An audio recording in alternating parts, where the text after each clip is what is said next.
Time to talk to Bela once again from Business in Vancouver, and we're talking about a big complaint Canadians have, always complaining about the wireless carriers in this country. Yes, only today it's the carriers who are complaining about the new code from the CRTC. Yes, so the new code was brought in, but they're fighting it. That's right. So it's just been almost exactly a month, June 3rd, when the new code was brought in. And over that time, the carriers are saying, okay, well, we're not really happy with it. What are we going to, look at to see? Because challenging it, obviously, if they can get it overturned, that means a lot more money for them. Because the way it exists now, the way the CRTC wants it, CRTC wants to limit the period for the term of agreement to 24 months, whereas it's now 36 months. So for the carriers, they have a few issues with that. Right. So first off, one of the things they're saying is that the CRTC is overstepping its bounds because they think it's going to apply the code retroactively to contracts that already exist. Then there's confusion about what happens with regards to the payment schedule when the contract is only done for 24 months, even though the original signing was for 36.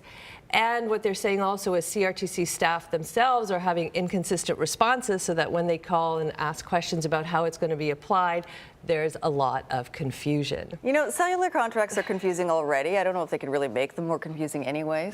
Well, that's one of the things that the code tries to do. In fact, right from the top, the code says to have everything clearly stated. So a lot of the code, which goes on for about 15 pages, talks about clarity for the consumer, making sure that all the charges are clearly laid out. If you were going into a roaming area, exactly how much you're going to be charged. So one of the things the CRTC wants is just to make sure that the communication is very clear. So there doesn't seem to be any problems with the carriers with regard to that.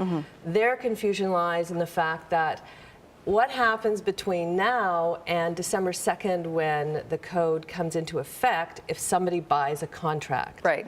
So that's where the confusion is, because the contract is not supposed to automatically be retroactive, but come June 3rd of 2015, it goes into effect. Okay. So the carriers say, okay, June 3rd, 2015 to December, there's going to be a period of confusion.